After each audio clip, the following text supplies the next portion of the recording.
Kung ato ang tanahon ang mga survey sa Okta Research Group o sa Pulse Asia, sa nisod sa survey di number 1 si Sara Duterte o karon sa survey sa Pulse Asia nagsunod na si Bongbong Marcos, gisundan ni Grace Poe, gisundan ni Isko Moreno, gisundan ni Manny Pacquiao, Leni Robredo, Bongo. Mao ni ang mga dumadaog kana og way kausaban. Miingon ko kun way kausaban ang ilahang rating base sa nagkadaiya nga mga survey tungod kay layo-layo pamansab ang eleksyon.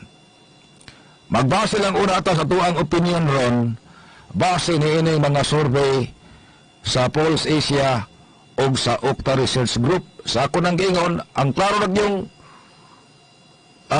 dumadaog kana og mo dagan pagka-presidente, si Sara Duterte, si Bongbong Marcos, Grace Poe, Isko Moreno, Manny Pacquiao, Leni Robredo, ug Bongo. Dili mga dumadaog nga mga posibleng mudagan pagka-presidente sa Pilipinas, duhara po nila ang klaro gyud nga ni agi og kapobre. Una, si Isko Moreno nga usa ka basurero ug si Manny Pacquiao nga usa ka boksingero. Kung atong tan-awon ang history sa ilahang kinabuhi, dili lalim ang ilahang naagian nga kapobre.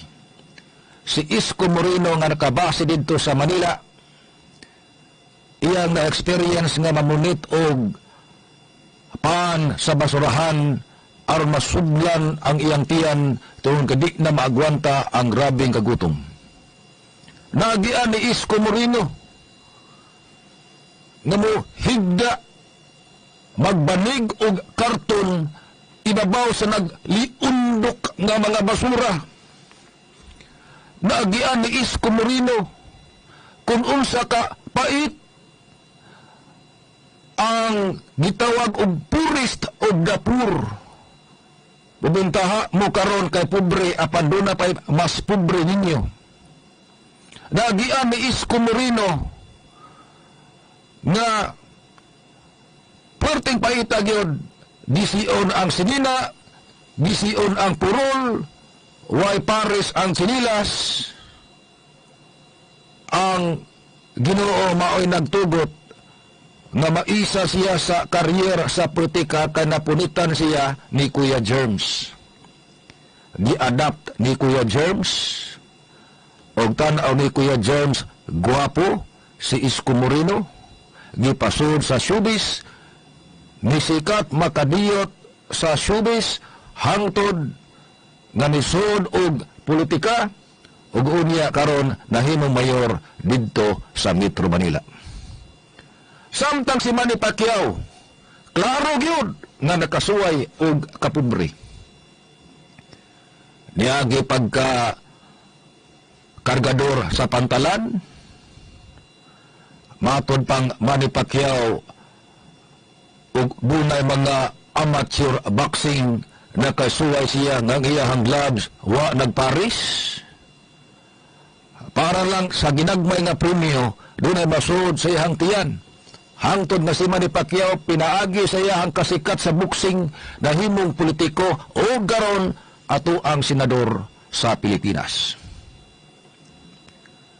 Kining duha o maghisgota og edad, pulos ni sila mga batan-on pa.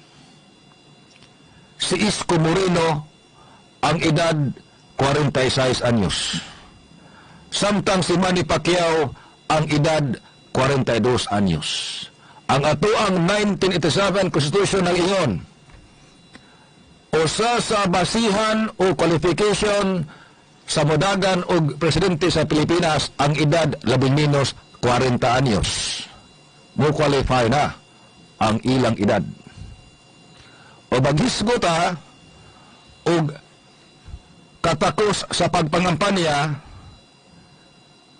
tungod kay naa ni sila gisandigan nga mga dagko nga mga political party, doon na sila kapabilidad paglusad og nationwide nga kampanya.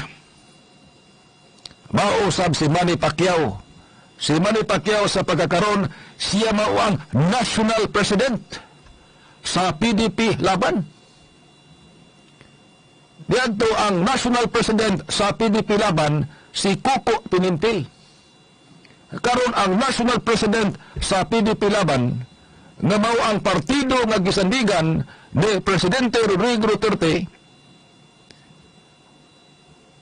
ang national president ang pambansang kamao.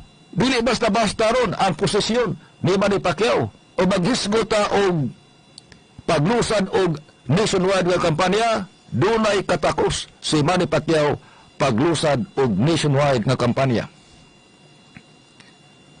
O maghisgota og mga experience nila sa politika. Si Isko Moreno, sawa pa siya nahimong mayor dito sa Metro Manila, nahimo pa siya dito nga vice mayor, o dunay mga nagkadaiya pa nga posisyon ang iyang gida sa gobyerno. Isip kabahin, pagpakita sa iyang liderato. Samtang si Manny Pacquiao, sawa pa siya nahimong senador, nahimo pa nga kongresista. So sa pagkakaroon, o kining duhara ka mga posibleng dumadaog pagka-presidente sa Pilipinas, silang duha, pulos yun miagi og kapobre. O maghisgota og educational background. Si Isko Moreno, base sa iyang record, graduate mga kasama sa UP Diliman. Nikuha siya og crash course sa local legislation o local finance. Nagtungha usab siya sa public administration dito sa University of the City of Manila. Si Moreno nakakuha usab og short courses sa leadership ug governance sa John F. Kennedy School of Government sa Harvard University o sa Business School sa University of Oxford. Samtang si Manny Pacquiao daon-daan sa uban kay nakahuman og high school tungod sa ALS, Alternative Learning System. Nagtuo ang kadaghanan nga ngano to ang nabutaras Pacquiao man ay gado. Pero ang record nga gipakita ni Manny Pacquiao di pa kay dugay di ay diadto lang December 2019 si Pacquiao ni graduate sa University of Makati sa kurso nga Political Science.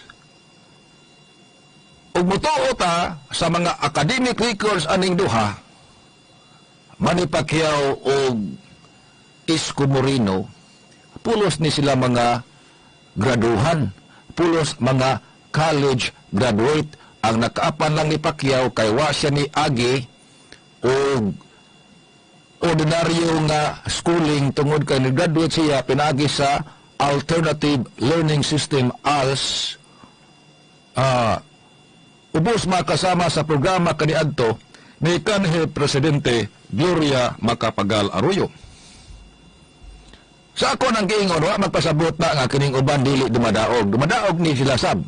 O di pa nato ma-underestimate yan bisan kadto mga wa pa nakasuod sa survey. Pasiluan to mga supporters sa mga natanawan ninyo nga ang ayang himuong presidente apan wa pa nisuod sa survey, kini lang unang nisuod sa survey may ato ang gihisgutan.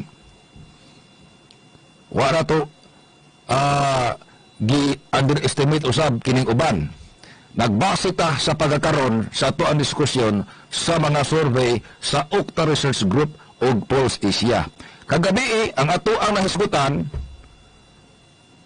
ang mga anak og presidente si Bongbong Marcos og Sara Duterte. Karon sa politika o naghapon ta ang tinuod yun nga ni agi og pagkapobre. Pananglitan kung sila lang duha, si Manny Pacquiao ug Isko Moreno ang mudagan og presidente sa Pilipinas. Para ninyo, kinsa kaha nila ang labing anayan nga mago sa Pilipinas?